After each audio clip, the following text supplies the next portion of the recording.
This week on Physio Foundations, I'm talking to physical therapist or physiotherapist and strength coach, Dr. Scot Morrison, about assessing strength and the application of strength and conditioning principles in rehabilitation.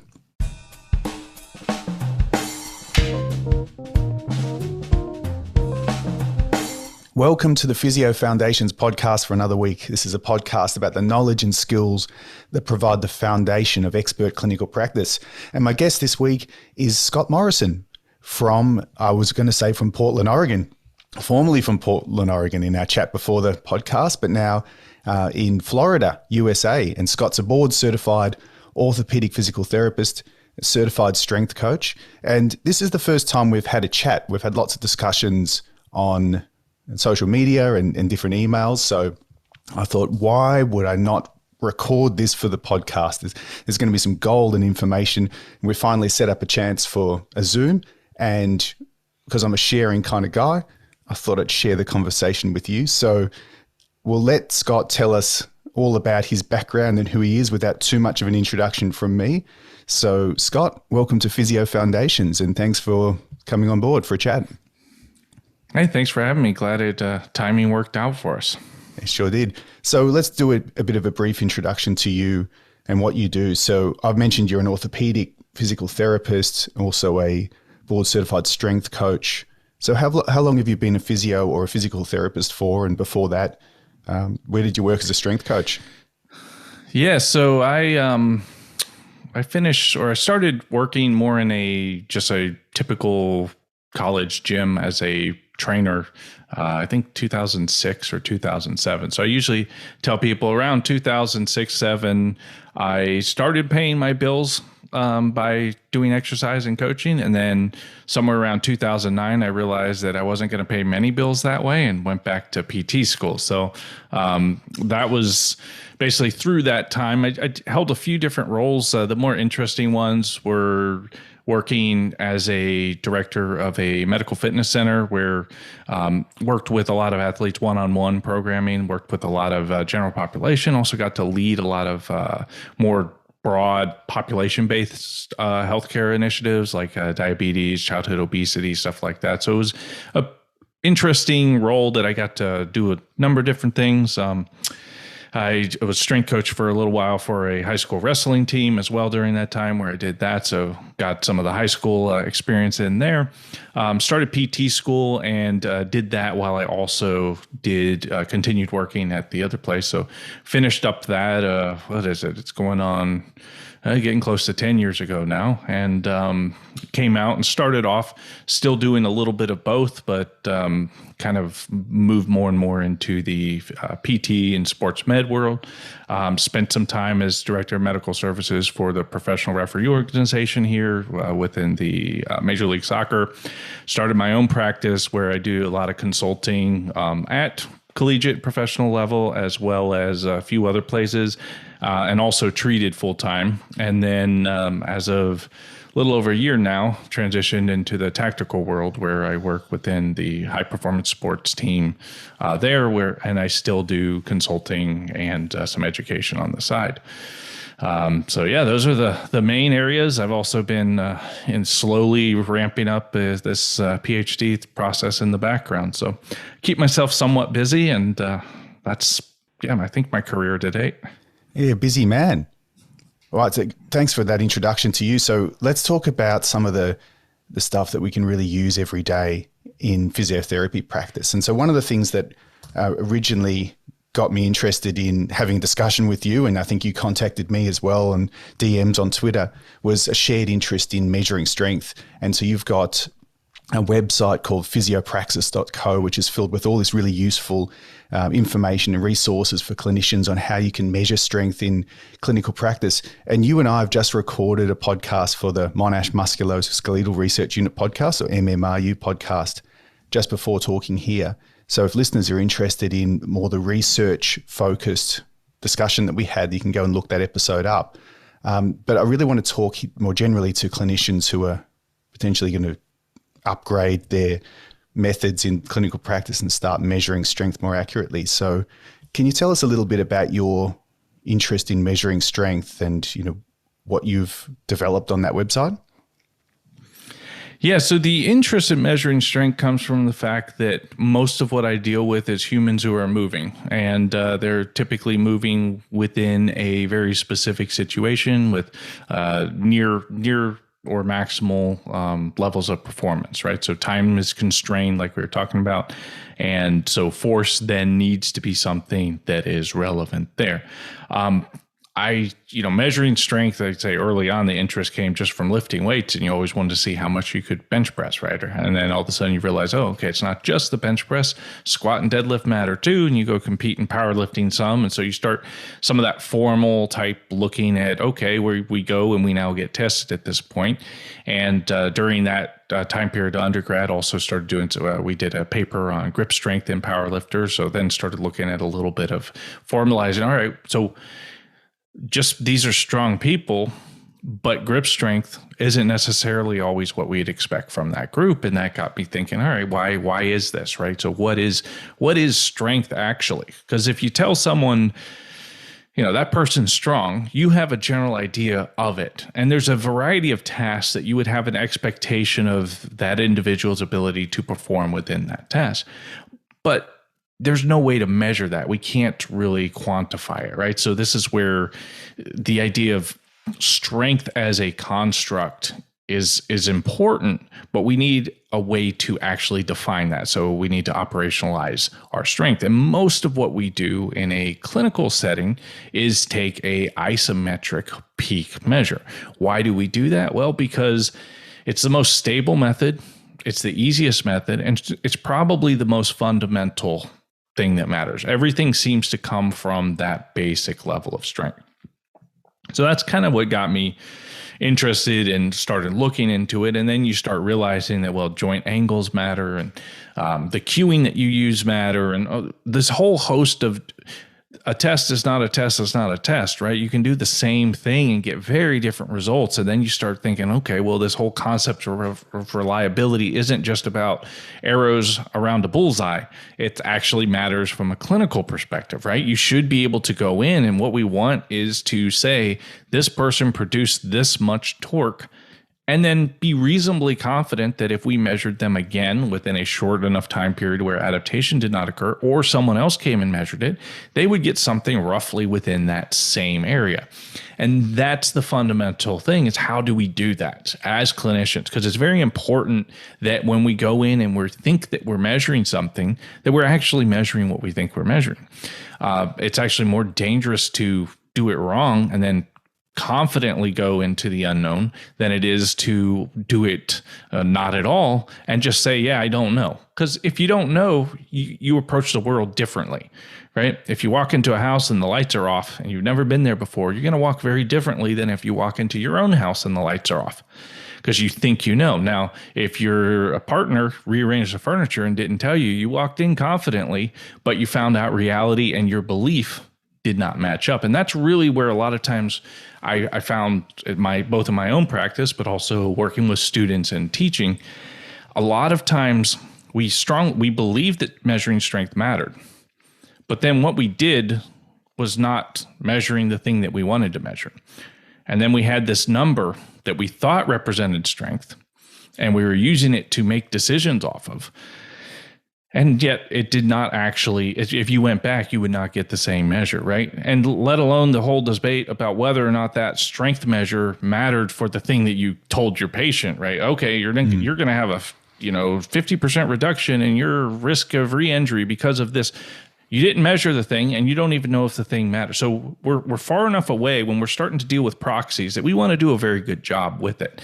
And so that was really kind of what fundamentally got me interested, and where a lot of the discussion on just the foundational ideas of biomechanics and of testing and measurement and reproducibility of what we did.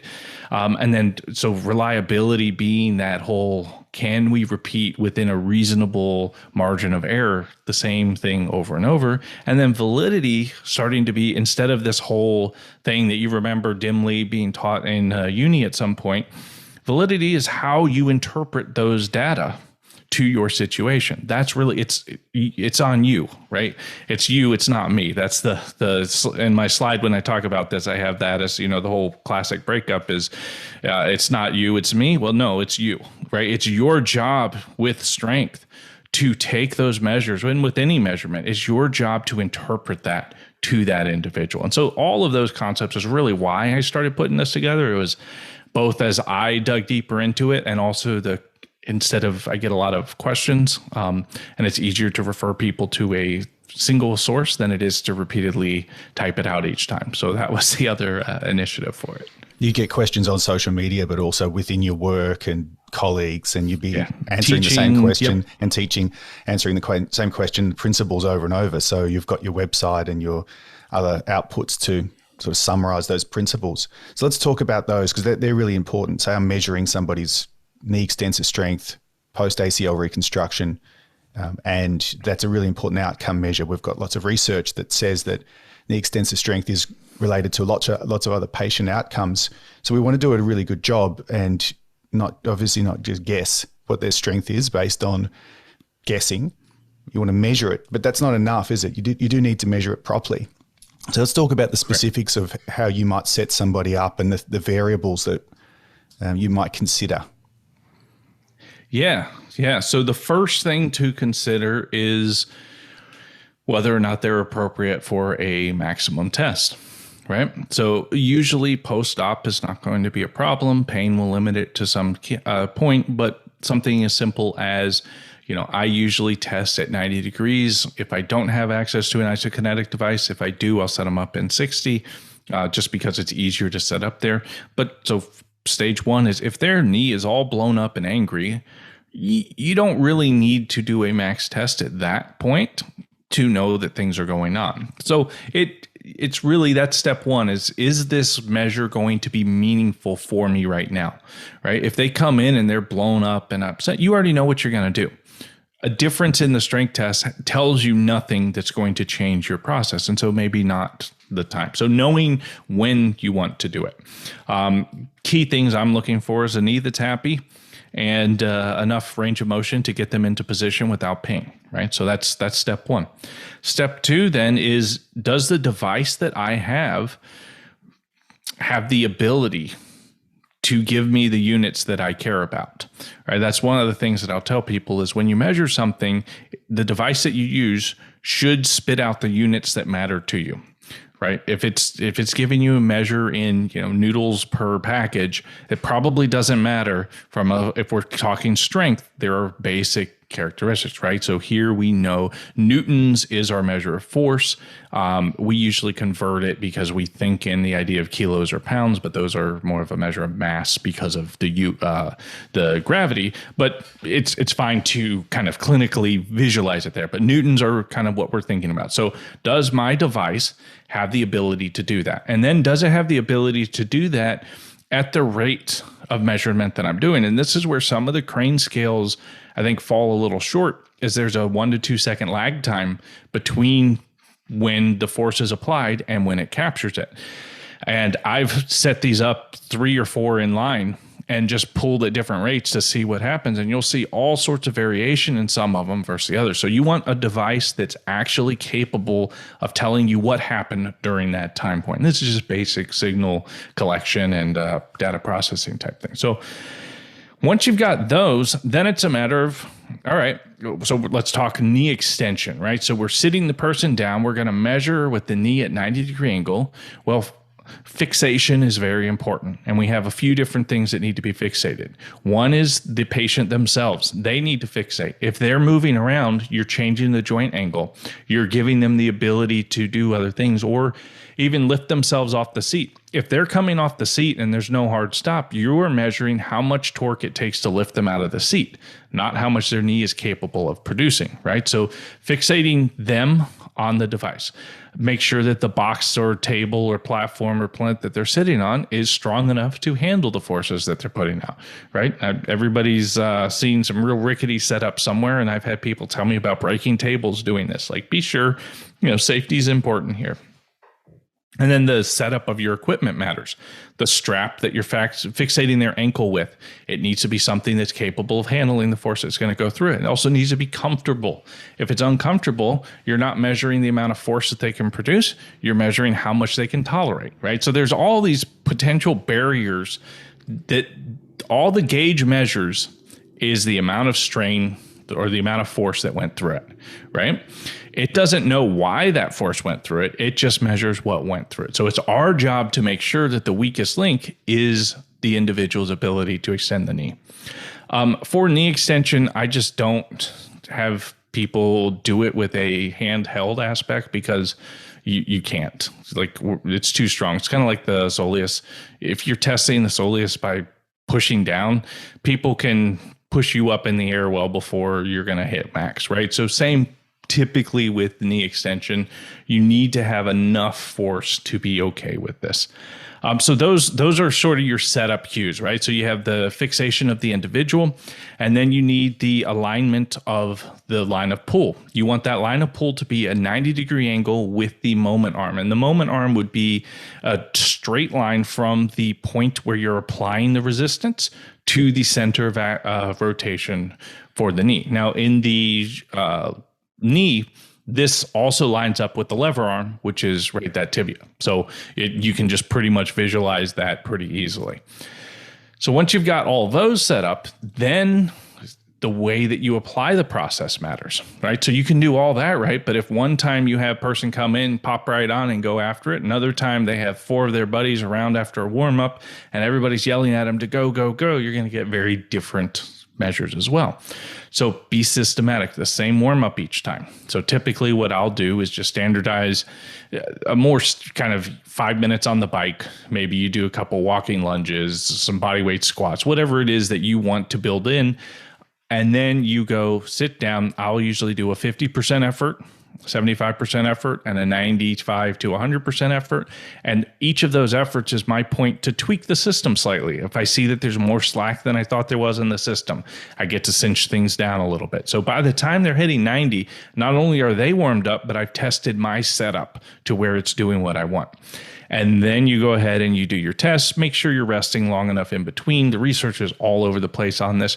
30 seconds to 1 minute seems to be sufficient for these. They're max effort. They're not really that fatiguing, 2 to 5 second holds. Usually you can get 3 good efforts within that time frame. And then the last aspect is the cueing. You want to encourage them and you want to use the same words each time. So kick out as fast and hard as you can is what you'll say if you're looking for rate. Most of the time we just want peak force. So usually what I'll say is I want you to kick out as hard as you can, building up to a max over the first 1 to 2 seconds and then holding until I tell you to stop. And then while they're kicking, I'm saying kick, kick, kick, or push, push, push, or whatever's relevant for your group. And it's the interesting thing is internationally, different places will have different terms. Like I've even seen some who will say pull. All right, whatever it is, be consistent. Always be consistent. And as long as you're doing those things well, you've controlled for most of the things that you can actually control for. Is the test meaningful right now? Is it safe? Is it appropriate? Does the device have the ability to measure the right units? And we talked about the importance of newtons, but kilograms and pounds can be intuitive as well, but really we're talking about newtons. And then some really good information there about the setup and the fixation of the person and their comfort and the cueing and warming up. And what, as a summary to all that, I'd say you're going to make a really good PhD student. You already are enrolled in your PhD because what you do naturally and what you're really drawn towards is having a really clear, reproducible, standardized format for what you do. So therefore you can minimize that error that's occurring, and errors inherent in everything, but you're minimizing that error. So therefore you can potentially see real change from your exercises. Right. Is that a fair summary of everything that you've said? Yeah, I think so. I mean, the world, it's all so murky anyway, that the last thing, a lot of times people say, well, it's already messy, so then they'll add more mess. And that never made sense to me, right? You want to be as good as you can possibly be, but also understand the limitations that you face. So just because you've done all of that does not mean that your number is exact. This is why we measure error, right? This is why we look at something like the standard error measure or whatever we look at around. Because of the fact that we do everything right, there's still noise. It's our job to reduce that noise. And then it's also our job to understand the level of uncertainty that we're facing. And one of the key things I think there is realizing that it's not that there's not an exact number for the torque that was produced at the knee. It's that you don't know what that exact number is. Right. So uncertainty is on us. It's our ability to know. We just don't have the ability to know everything. It's like someone flips a coin and they're holding their hand over it and you guess heads or tails. It's already flipped. It already is one or the other. The uncertainty is inherent to you and your knowledge. And that's what we're doing is we're just constantly under-informed about everything we do. So we're trying to approach the world giving ourselves as much information as possible while also understanding that within that information is a ton of uncertainty. So those are usually the two biggest things that I'll see is people who believe that the number they've got is now, the 10 Commandments or the words of some deity that can't be. No, it's just, it gets you closer to accurate, but you still need to understand that you don't know much. Or the other end is, the person who's like, oh, I can tell if you're weak by the way you walk. Well, no, you can't. So you've got a torque calculator on your website on physiopraxis.co, so you can calculate torque, body weight normalised, and just torque. It seems to me that there's quite a simple step in applying some of this and upgrading if you're currently a clinician who say uses a manual muscle test and press and guess and says, well, I can feel the difference, and we know from the research that you can't. And you can upgrade pretty quickly to measuring peak torque and get it as reproducible as you can using some fairly simple steps.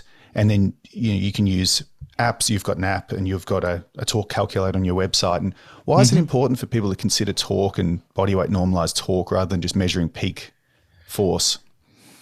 We'll go back to basics.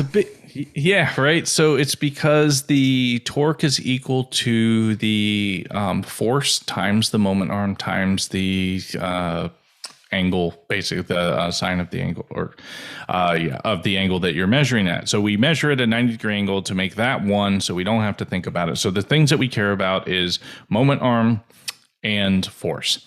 Now, if I had an individual and I tested them 3 times and I moved the point of application from right below the patellar tendon and then mid shin and then down at the ankle, I'm going to get a different force measure each time, even though the torque may have been the same each time.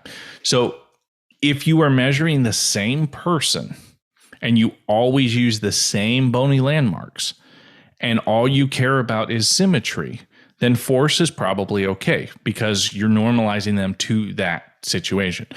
But as soon as we zoom out from that individual person and we're not trying to normalize them to some broad group, we're just looking symmetry limb to limb, then we need a frame of reference that is universal for everybody within it. And that's why torque matters. It allows us to look at what the knee created as opposed to what force was produced, if that makes sense. And the force being produced is there's genetic limits on how long their shin is, where you set things up, but there's a whole host of other things. But if we can normalize torque, that is what the joint actually created. And then we can start comparing to body weight to other people, right? And then we can get some norms and we can start looking at those things.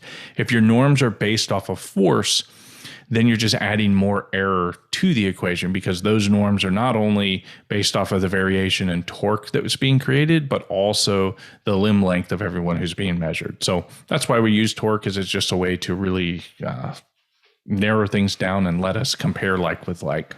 And we're not adding a lot of work here. If a clinician's going to upgrade from a manual muscle test to having the best measure of torque they can, because all you need there is a tape measure to measure from the distance from the joint axis to the point where you applied the center of your resistance through the device you're using, and the force, the peak force. So you've got instructional videos on Instagram. We'll put the handles and all the links to everything you've got in the show notes. And there's lots of resources online for people. I just wanted to make the point that, yes, we're talking about the fundamental principles and biomechanics here, but there's a really important reason that you need to do this. And it can be such a big upgrade to what you're doing if you're just currently using a manual muscle test, and it doesn't add a lot of time. And just thinking about, that might be, a lot of the testing positions may also be exercise positions as well. So the cueing and instructions you're using to set people up there, and even monitoring them and warming them up, all of that will be a part of their strength training as well. You've got that's the same setup I use for patellar tendons if I'm doing isometric work with them, whether I'm doing long holds or I'm actually trying to get just strain, relaxation, repeated cycles through that. It's the exact same setup. There's nothing different. And the biggest thing I would say is, if it's not like it's adding more work, it's actually making the thing that you wanted occur, right? Sometimes I'll use the analogy of, people like, oh, it takes extra effort to go over to the fridge, open it, and get out the food. Okay, but if you're sitting there and just putting your spoon in your bowl, you're not actually eating. And that's where manual muscle testing is typically, you're going through motions. You're either just don't do that and admit, well, we don't know. That's fine. You can then, approach the world not knowing. But if you felt that it was meaningful to test force, then actually do the thing that tests force. And this is kind of a very bare minimum. It's very fast. It doesn't take long. And if you felt that it was important, then anything worth doing is worth doing well, right? As the old saying goes. It doesn't take a ton of time. We're talking 8 minutes or so probably to get through this the first time. And then if it's during a clinical session, they're warmed up by the time they've done this. I do the peak test. I've got my peak, and then now maybe I'm having them do holds at 80% of that. Well, they're just still in that same setup, and now we're going right into some of the isometrics that we were going to do anyway. So it added nothing really to that time frame. So yeah, I find it blends in seamlessly. And it's also standardized, reproducible, so you can reproduce and can continue on with your rehab and your exercises. And look, that doesn't mean something like the Oxford scale doesn't have any use. Its use is to see if someone can hold the weight of their leg against gravity, for example, and therefore can they walk when they have just, day one post-op, and can you put weight on your leg? It's a field test. That's not what we're talking about here. And sometimes in these conversations with people have had a bit of conflation between, we'll throw out the Oxford test at the same. Well, no, that's the Oxford test is to see if you can lift your limb against gravity. It's got its place, but we're talking about what's beyond that. And if you only rely on a grade 5 measurement, you lifted your leg against gravity. So now you've hit the ceiling of that test. The test no longer has value. You can keep doing the test over and over, but you don't get any new information. Once that test has been passed, you need another test that has a higher ceiling. And that's really where it comes in. So yeah, if they come in and they can't lift their leg against gravity, well, that goes back to that first question when you had asked, what do you do? Well, you ask if it's appropriate to test this. If they can't lift their leg against gravity, you probably don't need to do a more formal test. You've understood that. So yeah, it all feeds in together. What devices would you buy if you've tried lots of different devices? And on the MMRU podcast that we've just recorded, we were saying that neither of us have any conflicts of interest or receive any money for anything. We're just interested in talking about the latest tech and what are the more affordable options or the best options even for if you're going to buy a dynamometer or a testing setup for the first time in terms of devices. Yeah, I think at this point, the most affordable option with the smoothest interface and just the simplest thing, not only for myself, but now dozens of people who have got it as well, is probably the Tindeq, Tindeq. It's probably it's basically the cost of 2 crane scales and will do more than 4,000 crane scales could ever do for you. So it's just the app interface is slick. It lets you prescribe exercise. It lets you do isometric training at percentages and all. You can test endurance. You can test peak. He's updating the app to where it's going to have a very robust rate of force development test. So it's kind of a no-brainer to me. If you're looking for the lowest level to come in at, the Tindeck, it's pull only, but if you want to measure upper extremity, that's easy to do. You just get a loop and a handle, and then you set everything up in pull. It doesn't have, you don't need a push in order to do like internal external rotation. You just set up slightly differently. Up from there, there's a whole host, and it's exciting how many new things are coming out. Currently, I still have not used one that I like better than the one that I worked with JLW to kind of modify. So it's, if you type in on Google JLWP Praxis, it'll pop up. It has a 500-pound limit, and it sets up for push or pull. Works very well. We've used it. I've had a ton of professional teams who use it now, and feedback is good across the board. It's just, in fact, I've owning 5 to 8 dynamometers at different points in time. It's still the one that I usually grab for when I'm doing something, and I keep the Tindeck and the inline setup where we'll go do stuff there. Vald has a new one coming out that's interesting. So if you're already bought into their system, that might be something to look into. I have not used that much. I've just talked to them about it. It looks interesting. Same, I know Hawken is building one as well. I don't know as much about it at this point, but if you're, invested in either of those systems, that might be something to look at that would just integrate with your data interface pretty well. There's a lot of other ones out there as well, but those first two are the ones that just, I haven't tried anything yet that was better and or cheaper than the Tindeck or the Mark 10 that's been modified. Talking about the devices, it strikes me that this is similar to talking about running shoes. It's often the first thing that comes up, and let's just spend half an hour talking about that, and then maybe we'll talk about some of the specifics, like whether they actually are likely to be weak and where the strength is important to them and the setup and everything. So we've spent a lot of time covering the really important stuff there. And it's good to have a starting point. If someone's listening to this and they're going to, okay, I'm convinced, I'm going to start upgrading my strength testing setup. They've got some things to look at, so some devices to look at as well. Let's finish off with your PhD. Where are you enrolled in your PhD, and what's your PhD about? Oh yeah, so it's been almost a 3-year fiasco at this point. With things were really ramping up. It was supposed to be University of Technology Sydney, but with COVID kicking off, foreign students, it was not a great time to be dealing. So we've been fortunate enough to.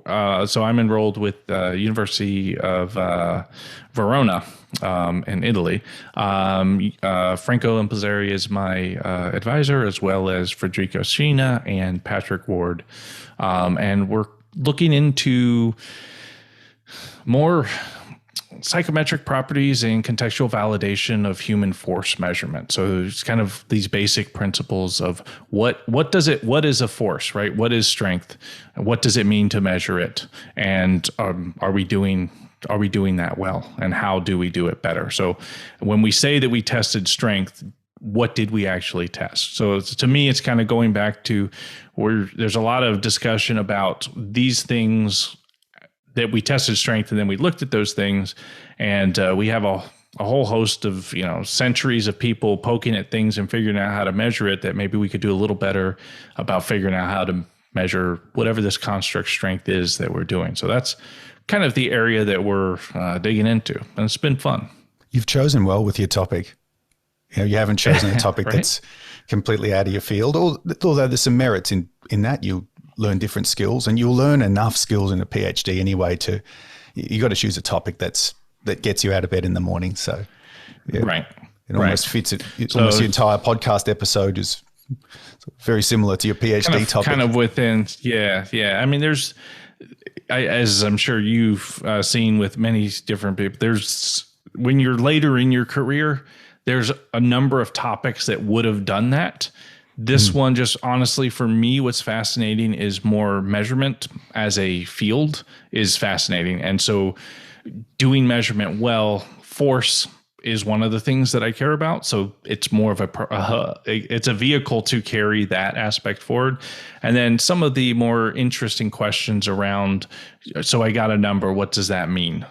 and some of these things of responsiveness, of looking at this, and maybe can we get an idea of what change is meaningful enough to where we can have some level of estimate of the probability that what we're doing we should keep doing, or should I change what I'm doing? So kind of questions around that is, I think, more, it's been 15 years or so of me kicking cans and saying, I wonder if I could have done a better job at that. And so it's kind of a way to go back and poke at some of those questions and see if there's actually something better to do. I think every PhD is a 3 to 5 year fiasco. It's the Right. normal summary of it, but it sounds like you've got something that's really in your wheelhouse and topic area. And I know listeners are going to be interested in hearing more from you. I'd love to chat to you again in the future.